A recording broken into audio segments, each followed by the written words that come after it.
Thank you, Sarah Berman, for coming on Jesse Stories. And Thank you, Jesse. Oh my goodness, it's good to be here. yes, it's been a while too since the recording of Escaping Twin Flames. I know we were in touch for quite a while there and, fairly regularly leading up to the release. And then I feel like everyone kind of needed a break, maybe after it all came out and people were tweeting about it every day. It was a lot, I thought. Yeah, overstimulation and a lot of overwhelm, I think everyone felt. Because I know with me, at least my inbox was constant. It didn't matter which social media platform. It took until now. I still get every so often, but now I delete the ones I don't want to reply to. But Yeah, good strategy. It was overwhelming for me too. Yeah, I was getting so many emails, so many people reaching out. It really is different being in someone's living room, compared to just writing a story for the web. It was night and day in terms of outreach. I mean, I think it was just also one of the most viewed shows on Netflix last year. So I guess that does generate a lot of comment feedback. so it has to do with the very first article. And because I'm a titles person, what inspired you to write the first article about Twin Flames universe? And also what led to the title too. I didn't add that in there, but Right. Oh my goodness. Headlines are a blur by the time you get to that part of the story, it's usually just a debate between editors in a Slack channel. But what inspired the story, I was contacted by, and this used to be sensitive, but I think Keely would be okay with me revealing this now, but it was Keely's mom who originally reached out to me in 2019, around the time that there was a pretty big exodus from Twin Flames universe. And at the time, I was already working on a book about Nexium. So I had my head already in this, network of coercive control, perpetrated by people who thought the organization was good, thought they were doing the right thing by punishing people. So all of these sort of elements and dynamics, I started to just immediately realize was happening in the Twin Flames context, even though it looked happy and shiny online, like people talking about how in love they were, all the great things that Jeff and Shalia had done for them, like giving credit for, a bizarre amount of sort of psychic guidance, basically just giving them credit for stuff they didn't do. I was like, okay, this looks familiar. And yeah, so that was my original introduction. Keely's mom told me already, first day about a lot of very troubling things, parents getting cut off, parents only getting to talk to their kids unless they sent money, like sending money as a means to be in touch with your kid. That's a huge red flag for scam and for cult. It's both those things. And so I pretty quickly did feel the need to look deeper into this group. At the time, there had been virtually nothing said about it online. There were maybe some YouTubes from folks who had left, but other than that, nobody had really tried to pick apart this sort of system of coercion that seemed to be going on. And as someone who had studied those types of groups and done a lot of reading already, like I had a big stack of books, Yanya Lalich is among them, and I thought I could just point that research in this direction. It could be like a quick-ish story, I only spent maybe 3.5 weeks originally investigating. And I talked to a couple, very recently left members. I talked to Lene, I talked to Elle, and they actually invited me into this support group that they had started on Facebook, and I got to sort of see, what people who had recently left were saying. And I will say, coming out of a cult is a very long journey. So, I seeing that moment in time, that snapshot was, very real, but also very, raw for a bunch of people. But thankfully, someone like Lene, she could articulate, even though she was very freshly out, she could articulate what was happening, in a fair amount of detail. And I found that very compelling and very helpful, obviously, for the purpose of telling the story of twin flames. So that first story came out in February 2020, right as the COVID pandemic is just taking over the news. Like I'm trying to look into this, fairly obscure, online community. And suddenly everything is on Zoom and everyone's upset and losing their jobs. And there seems to be just, nothing but COVID headlines going out. But yeah, that was the first story. And the headline, if I can remember it, was this online YouTube school promised true love. Members say they got exploited instead, something like that. I actually wrote it down. You should And I read wrote it the to date me. down Tell me too. if I'm right. You pretty much have it. It says this YouTube school promised true love. Students say they got exploited instead. Yeah. And it was, yeah, you pretty much said it. So I really like that title. That's one of my favorite titles out of your 3 titles because I wrote all 3 of them down just because I wanted to do a good job for this interview. So I did research on your articles further deeper. And why did you like it? What was it that grabbed you? Honestly, it was when I was in the cult because your article was my first step out of the cult. So it was the trying hard to not listen to what Jeff is saying of if you believe this, you're insane. They're all lies. There's no proof. She's just saying this for trying to think of the word, for attention. That's putting it nicely. Sure. It was another word, but doing this to get higher in her job. There's a lot of things that he was saying that just wasn't true. And the red flags were going off in me, but then I was also being told to mirror it. And I had a choice to either mirror it this time around or not. And I chose not to. And I chose to keep on reading through because it didn't penetrate, honestly, the first time I read it, which was during a coaching meeting in 2020. Yeah, So we were all together and it was on Zoom on the screen.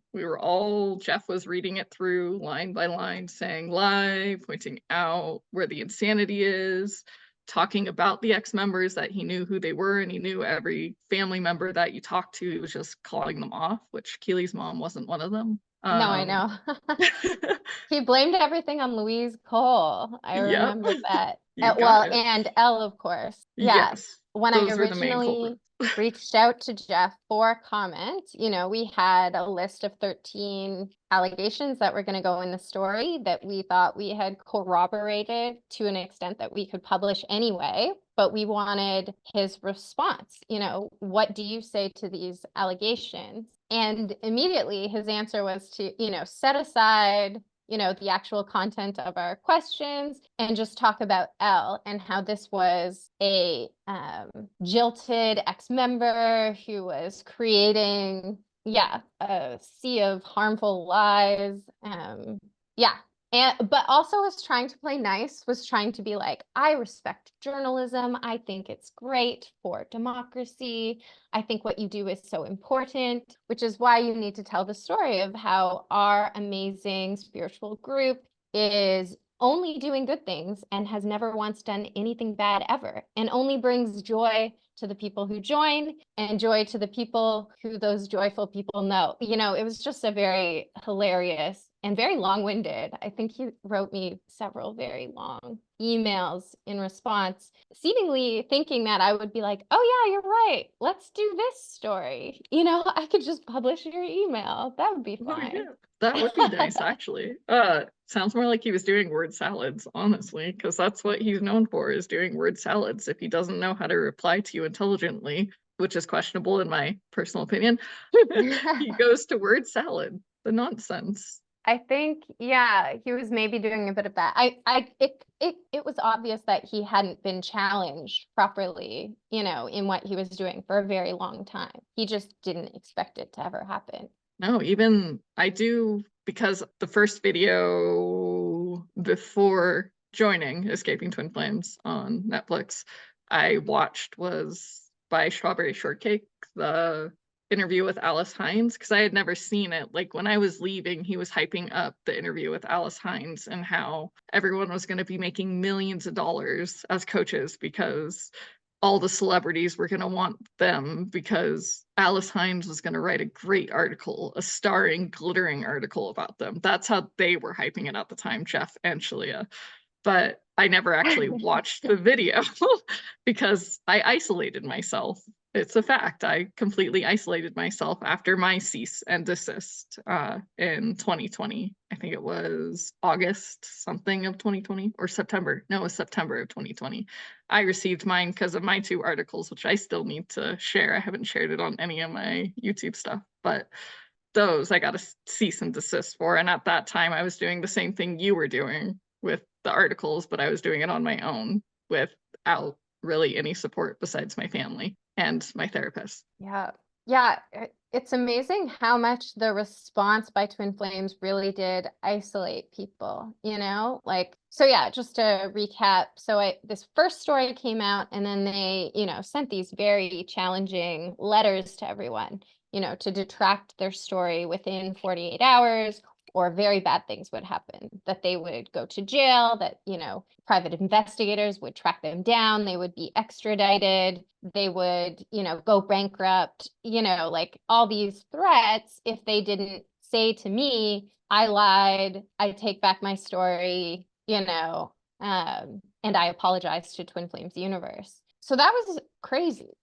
Like that just didn't sit very well with me. That seemed like it didn't have a very good basis in truth, but it did have a very big basis in threat. So I was very worried that, you know, the folks who had been so vulnerable and open with what happened to them, like Lene, you know, were going to potentially feel like they had to retract. Thankfully, nobody did. Everybody felt very comfortable with what they'd shared. You know, they weren't about to lie about something just to appease this group that had been coercive to them. And so we wrote a second story about that letter, about those threats, which folks called blackmail. And I think that's a fair characterization. Yeah, I would say.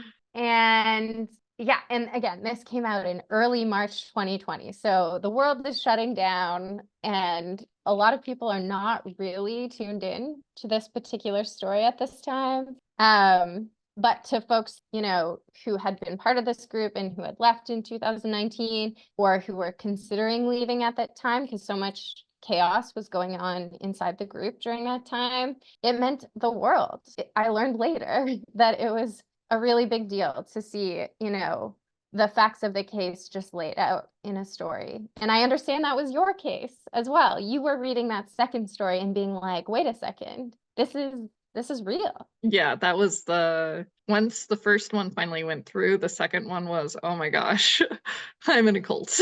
That was my realization of, oh my gosh. But yeah, the first one ultimately, though, was my first step. The second one was just validating of the fact that they're telling the truth because you get told so many lies that don't feel like lies. They feel genuine at the time, especially because you just have to mirror it if you are getting verbally abused. But right. Yeah, so at that time, it was nice to have that validation because that gave me my next step into doing my own research on cults and finding, funny enough, I just found out recently, it was Dr. Lala Lich's 6-minute TED Ed cartoon of why people join cults. So you and her were along in my journey out the whole entire time. My mom was the last step, but I didn't realize that until 2024 when I had the video pop up on my YouTube channel. I went, oh, that's Dr. Lala. She was there the whole time. Incredible. Yeah, she's a very influential figure in this particular space. And yeah, I will say on my first story, she was one of the first people I called up. I, you know, described like, oh, they're so-called curing cancer. Oh, they're, you know, making these claims of 100% trauma recovery. Oh, and they're taking money from parents and cutting them off if they don't send the money still.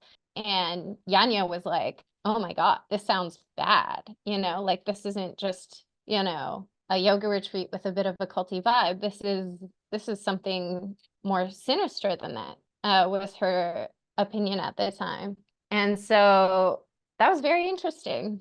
to learn all that. And I didn't even know everything at that time, like I was mostly focusing on, a few central former members, but mostly the parents of folks, who had people in the group. So Stephanie's mom and a couple of the other moms, some of them who later appeared in the documentary. Oh, that's But good to yeah, know. but the threats, of course, didn't stop there, right? So the No. legal threat continued.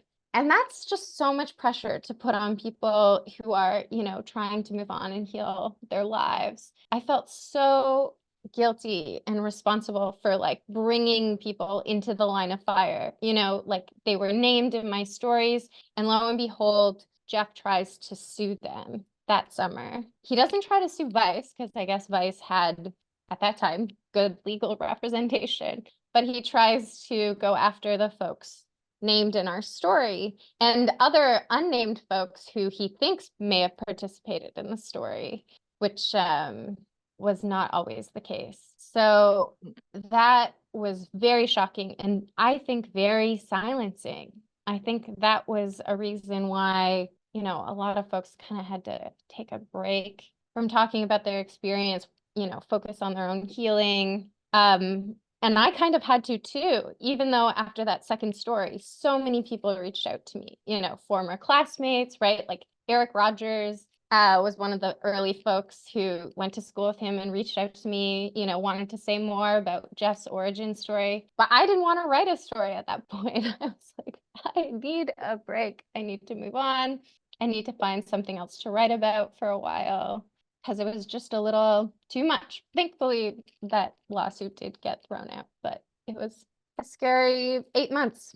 Well, yeah, understandable. Like with me, since my cease and desist had nothing to do with that case, but it was still, they had things for me to write on my personal accounts to them, including on my Medium page, which they don't know how Medium works clearly, but and my cease and desist to silence me was because of my first article of outing the abuse and the mirror exercise. I didn't have the term gaslighting at the time because that's what it is. It's a gaslighting exercise. But I just wrote literally within the week that I first left, I just wrote out everything and I was going to turn that into an article, which took me a couple months for editing, having my family look over it. And then I finally published it. And then I wrote a piece that was an educational piece, which was just like 10 signs you're in a cult, which everyone writes that. But they called out me even on that too in their cease and desist. Thankfully, I had a lawyer and Colorado law protects writers in Colorado with double the law. So Jeff and Shalia would have had to fly out to Colorado to spend their money. They would have had to buy their own lawyer. I could get a free one with Colorado law. And then I would have more time to get prepared for the actual court itself, as they would just have to start right away, at least of how it was described by my lawyer. And yeah, they would have to pay any court fees of mine automatically. So they would have to pay for a lawyer for me, and they weren't going to do all that work. So it just took that in the first place of my lawyer replying. So it was only a 2 or 3 month process for me. Actually, That's no, it not was too a bad. week process because they only gave me 24 hours to respond. And then my lawyer responded, but we had to get that lawyer fast. Yeah, if you're given that much time. Still worrisome that you had to look into all that. That's scary stuff to be looking into, even if, there seem to be protections, and that's great. That's great for democracy. That's great for writers, but it, could have gone so many different ways. I mean, no, the truth stood behind you. So probably you would have been okay. But it's hard to see that in the eye of the storm, Well, and it's scary because I was very freshly new out. That was within my first 3 months of being out. So I hadn't even started the healing or having my own autonomy back journey. That didn't exist. Jeff and Shalia were still, I guess, running my life, even though I Yeah, was out. you can't come out from under that quickly, like if you think you have, it's usually, I don't know. a sign you might stumble, further down the line. I mean, with Nexium, that was the case too, like over the time that I knew Sarah Edmondson, who was one of the main whistleblowers here in Vancouver, she healed so much. She changed. Like I could see her sort of soul open up. Like she, and even like immediately after she was out, she already wanted to do advocacy. She wanted to start an organization to help other people. And I know that Yanya actually was trying to advise her to like slow down, like you can't do this immediately, like take some time. And Yanya was right, like it takes a couple years. It takes sometimes, even longer than that to really sort through what happened, how you feel about it, how you can process it. I mean, Sarah did, grow very fast, but yeah, that's not always the case for folks. Yeah, it varies for everyone. I know with me, I thought I was through it, but then when I got back in contact for the docuseries with ex-members, because again, I isolated myself from anything that had to do with Twin Flames universe, including watching anything of theirs.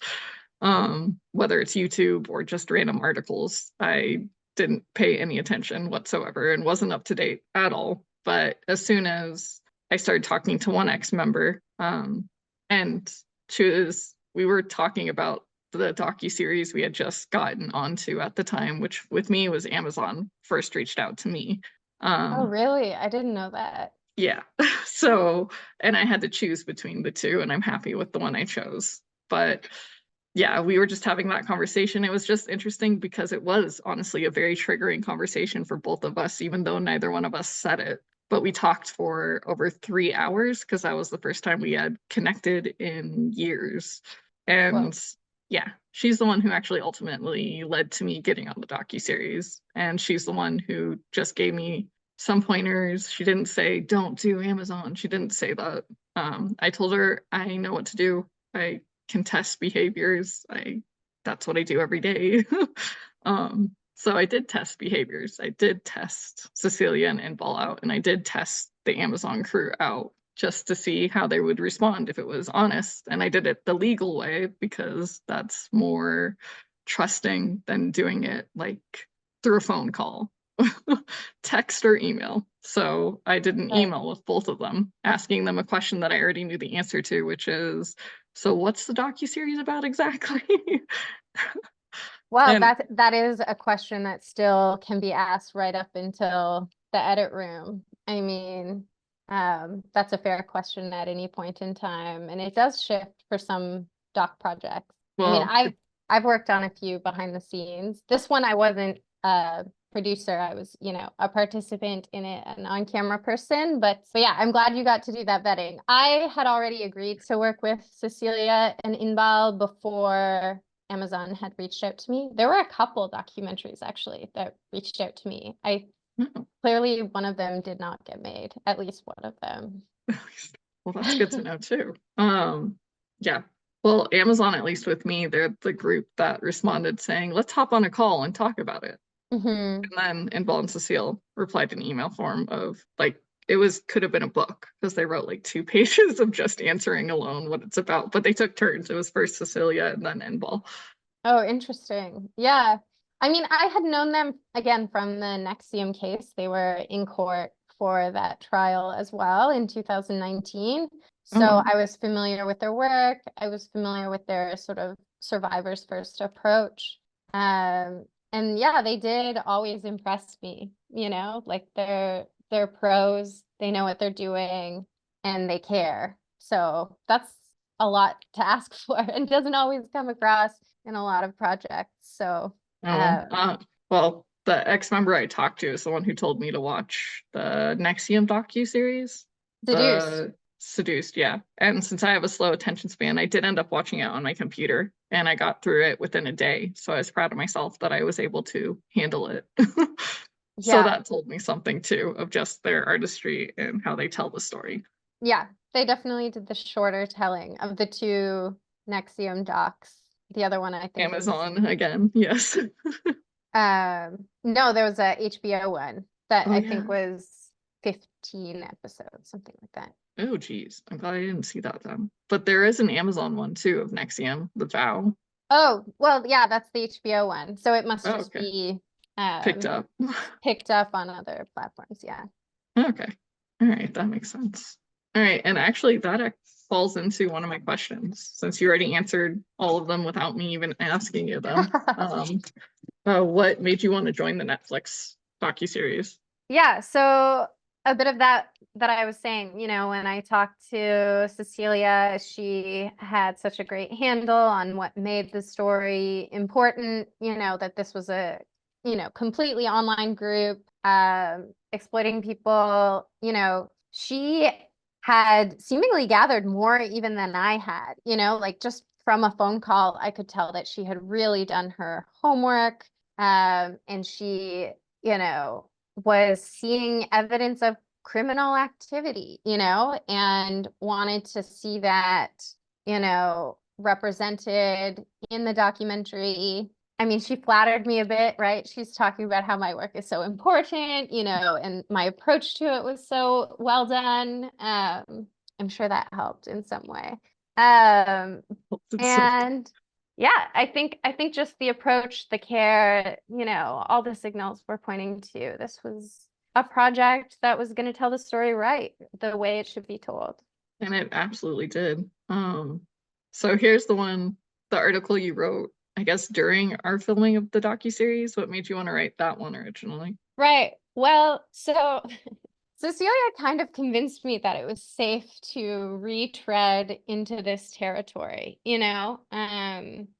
yeah, through a couple conversations with her, I did feel like I had all this, material that I hadn't published before, all these interviews with former classmates, all this material that came flooding in the wake of my stories in 2020 that I just had never published before. And I think part of it too was I had applied to this writer's residence in Banff, and I had used this in my application. I was like, hey, here's a wild story. Do you want to hear about Twin Flames Universe, the YouTube school that promises true love?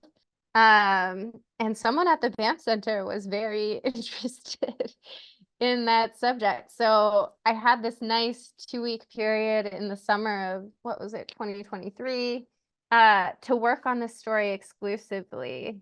So yeah, leading up to that, I was doing some interviews. It was a little tough, to be honest, because folks had all joined documentaries at that point or had been part of podcasts and potentially had exclusivity agreements. So some folks weren't talking, even though I had interviewed them in the past. And, eventually some of those obstacles, fell away as long as I explained, my approach and how things were going to play out. But yeah, it felt good to actually put it in a grander narrative, to have, Jeff and Shalia's sort of origin story, to have more of the really troubling stuff that appears in the documentary. I had touched on sort of the gender coercion stuff in passing, only a couple paragraphs of it in my past stories. And I just wanted to illustrate that in a bit of a more immersive way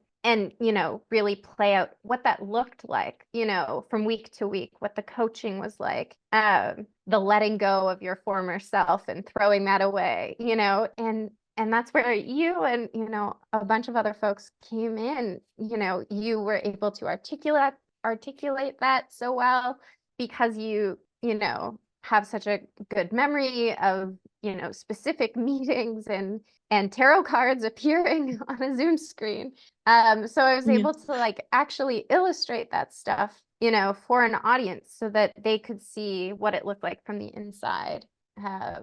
So that was my motivation there. I mean, it helped to just sort of time it with the documentary. There's so much more in the documentary, to be honest.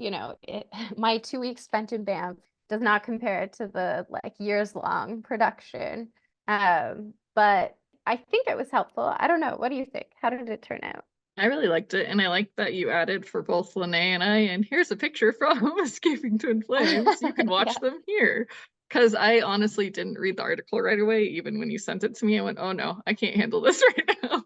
I actually Fair. waited, I think it was 2 months before I even opened it and went, okay, now I'm going to actually read it. And then I couldn't read through the first sentence. And I went, okay, I'm going to wait another week and then I'm going to try reading it. And then I finally made it after that week. I read through the entire thing, but nothing was processed. So I went, okay, I'm going to wait again and try this again. And then I read it again finally. And then finally went through, but I was also consuming at that time and helping some ex-members from other cults reached out to me. Some people from my past that I had blocked and unblocked, but was too afraid to say, hey, I blocked you because I was in a cult, cool, who had seen me on the docuseries, just reached out to me and said, I'm sorry if I did something wrong. And then I was able to say, nope, you didn't do anything wrong. I was in a cult. So you saw it in the docuseries. That's why this happened. So it was nice to be able to use that and say that, because that's the whole reason why they reached out to me. Some of them weren't as genuine. I could see the ones that were genuinely reaching out to me versus the ones that weren't. So the ones that were, I accepted and actually refriended again. The ones that weren't, some I had to like delete because there was one person from my past that she didn't have too big a role in my past, but she was looking to try to get publicity by saying you were in my Girl Scout troop. And I wanted to say, yeah, I was in your Girl Scout troop for less than a year. Yeah, My that's best friend's mom could totally go in longer on that because I was there for years with her and she never said anything about me being in her Girl Scout troop. But she did it specifically on my escaping twin flame post, so she was outing herself automatically and I kept on deleting it. It had nothing to do with it. yeah, that's a little weird. The clout chasing, once you've been on a Netflix documentary, people yeah, come out of the woodwork. It happened a bit for me as well, actually. Yeah, former classmates, folks deciding this meant something about our friendship or relationship. Usually it's just nice stuff. They're just like, wow, I had no idea you're the twin flames person. Like I guess you could call that. You could call it that. But yeah, and then also folks who are in really tough situations reaching out to me saying like, please, can you help? And that was quite overwhelming as well. Like for weeks and weeks after, from November into December and January, I was getting, folks from Jehovah's Witnesses, folks who had Dang. been abused by their AA coach, or sponsor, or, folks who had joined some sort of manners school, school for wives. That one seemed weird. And I felt like kind of a responsibility to, say what I could, which was that, journalism doesn't make everything right again, like a No. story is at best, going to cause a shitstorm, like it Yes. sort of goes that direction and it doesn't always end in accountability, as we see with the twin flames story. Real accountability does not always happen. So that was mostly what I was doing for a lot of November, was just telling people to lower their expectations on what a journalist can do for them. Yeah. And sending them mostly on their way. I just didn't have the capacity to take on there's political groups, there's like far right, like activists, who believe in aliens. There's just so many flavors of mostly narcissistic people coercing their friends. Like, why? Why are they doing that? Yeah, it's true. Well, even Keely and I in our talking about Dr. Lalich's book of Take Back Your Life, we talked a little bit about one-on-one cults, and we talked about just like the dynamics. You are in a one-on-one cult and a cult when you're in Twin Flames universe, because if you are with your harmonious twin flame union, in my personal opinion, you are in a abusive, coercive relationship. How that dynamic works personally, that I've learned from ex-members, because I wasn't there for the full out-blown abuse. I was handling some of it on my own between who I was set up with. So I got a little taste of what that could have looked like the fact that she was willing to pay for me to move out in California with her. And that made me extremely uncomfortable. And I let her know that. that I don't want to move in with a stranger. Thanks for the invite, but no. And she was telling me that's a block that you need to do the mirror exercise with. It's a block to our union.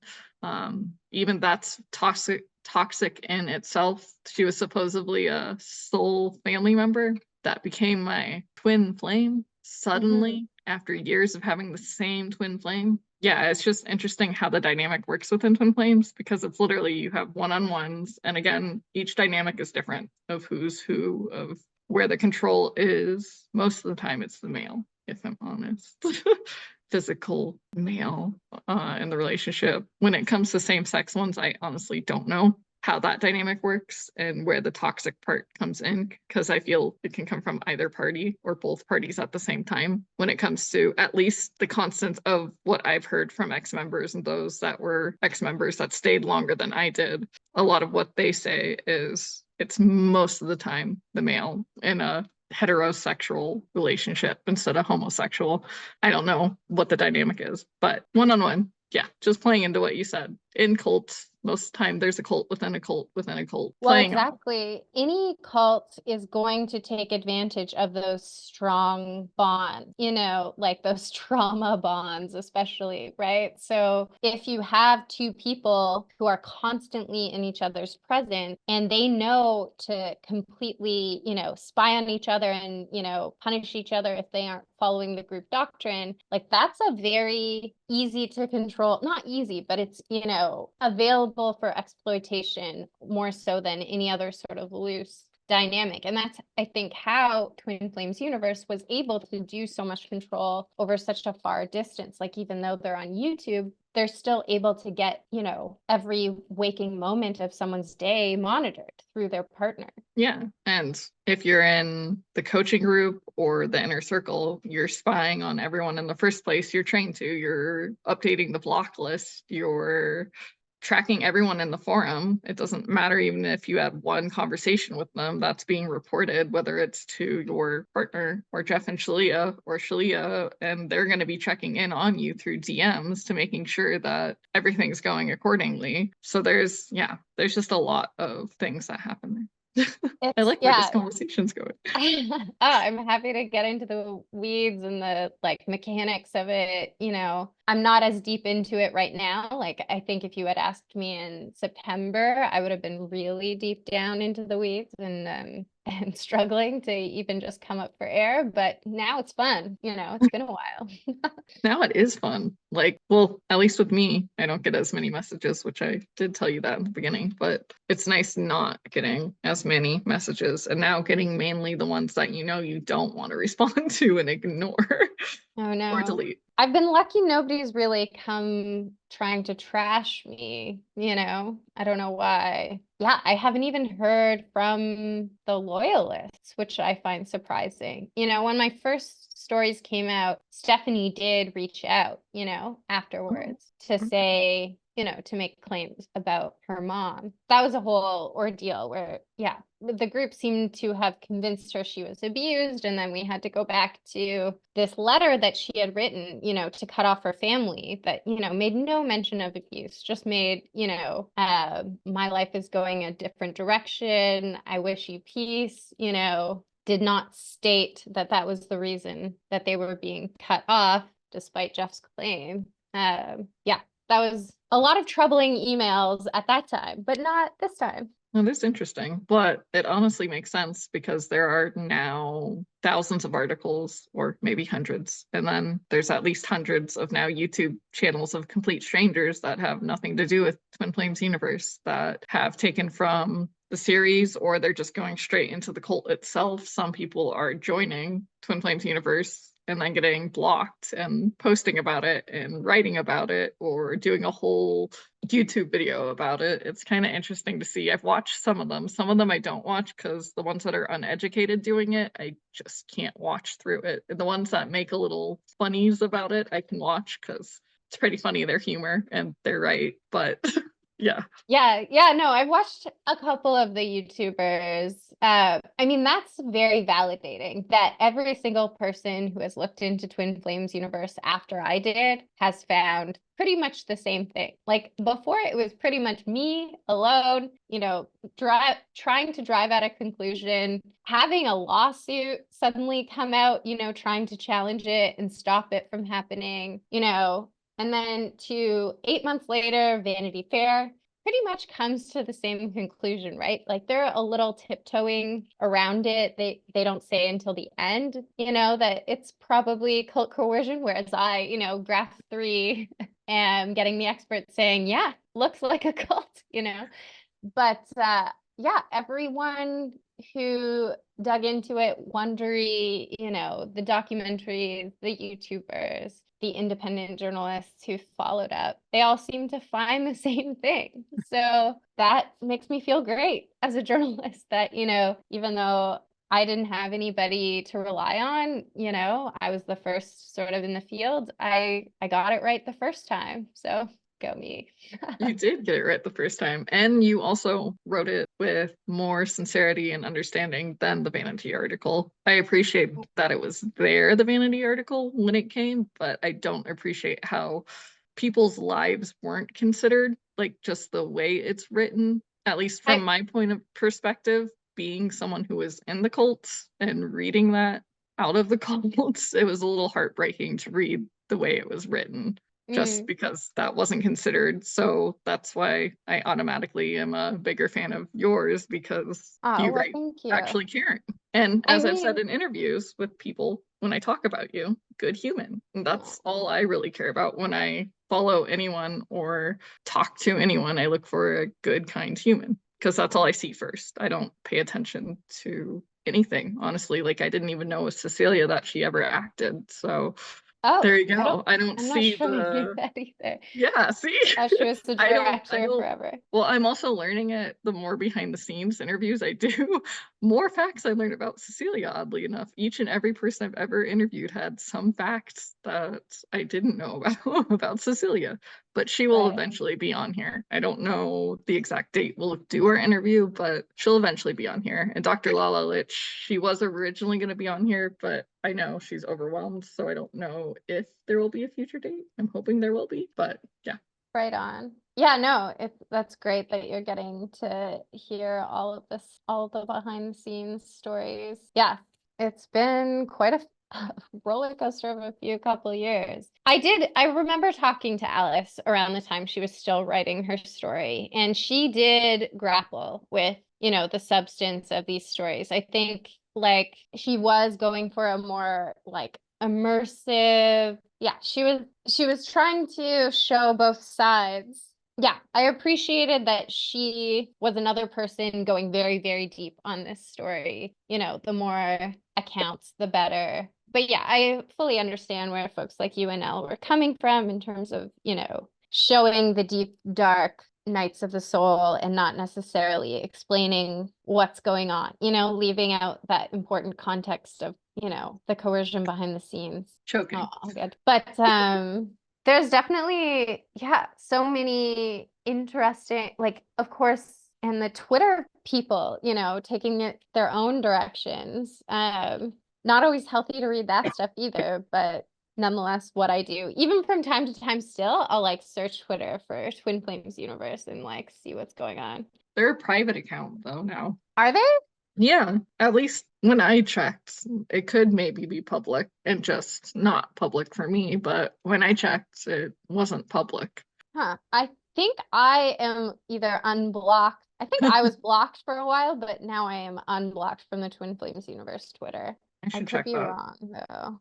Now I'm searching. No, we shouldn't go on Twitter during our interview. We've That's only true, got a but couple we're minutes both left. going into our writing ways. Because with me, at least, with my memoir, the more I talk, the more memory comes out.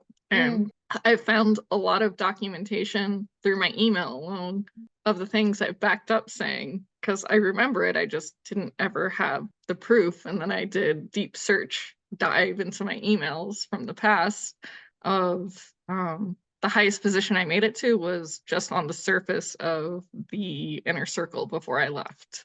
Right. Yeah, you were also coaching. You were doing it all, even though, yeah.